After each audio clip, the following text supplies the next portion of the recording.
Hi guys, आज मैं आपको बताता हूँ कि हमारे जो गोल्ड के प्राइसेस है ना वो किन चीज़ों पे डिपेंड करते हैं कि वो किस तरह से ऊपर होते हैं नीचे होते हैं। देखो, दो सिनेरियो लेके चलते हैं। सबसे पहला केस कि मान लो गवर्नमेंट ने आरबीआई ने इंटरेस्ट रेट बढ़ा दिए। इंटरेस्ट रेट क्यों बढ़ाए, किस रीज़न से बढ़ाए, वो एक अलग चीज़ है।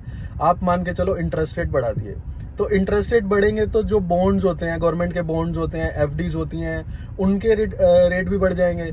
तो वो ज़्यादा अट्रैक्टिव हो जाते हैं कि वो फिक्स एसेट हो जाते हैं ना। तो लोग सोचते हैं कि जब हमें 7% 8% इसी में मिल रहा है तो हम फिर रिस्की एसेट में क्यों लगाएं। तो फिर गोल्ड की डिमांड कम हो जाती है, लोग गोल्ड बेच के अपना फिक्स एसेट में पैसा लगाने लग जाते हैं और इसलिए गोल्ड का रेट नीचे हो जाता है। तो पहला केस हुआ कि अगर इंटरेस्ट रेट बढ़ रहे हैं तो गोल्ड का रेट कम होगा। अब दूसरा केस लेते हैं कि मान लो इन्फ्लेशन बढ़ रही है। इन्फ्लेशन जैसे कि मान लो महंगाई बढ़ रही है, तो महंगाई बढ़ रही है तो क्या होगा। मान लो कोई चीज पहले 100 रुपए की मिल रही थी, अब वही चीज 110 या 120 रुपए की मिलेगी। तो 120 रुपए की मिल रही है, उससे क्या हो रहा है कि जो हमारा 100 रुपए की वैल्यू थी वो अब कम हो गई।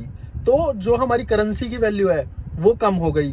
तो लोग पैसा ना जोड़ के, पैसा ना इकट्ठा करके, पैसा सेव ना करके गोल्ड में सेव करने की कोशिश करते हैं, तो सेफ हेवन में। तो गोल्ड की डिमांड बढ़ जाती है, उस टाइम पे गोल्ड के प्राइसेस बढ़ जाते हैं। तो अगर इंटरेस्ट रेट बढ़ रहे हैं तो गोल्ड का प्राइस कम होगा, इक्विटी की तरह सेम। अगर इन्फ्लेशन बढ़ रही है तो गोल्ड का प्राइस बढ़ेगा। अब मान लो ये दोनों चीजें हो जाती हैं, दोनों चीजें ही बढ़ रही हैं, या मान लो दोनों ही चीजें घट रही हैं, तो गोल्ड का प्राइस ना फिर स्टक हो जाता है, मीडियम रेंज में रहता है। और अगर मान लो दोनों ही चीजें गोल्ड के फेवर में है तो फिर गोल्ड और बहुत तेजी से बढ़ता है। अगर दोनों ही चीजें गोल्ड के अगेंस्ट है तो गोल्ड बहुत तेजी से गिरता है।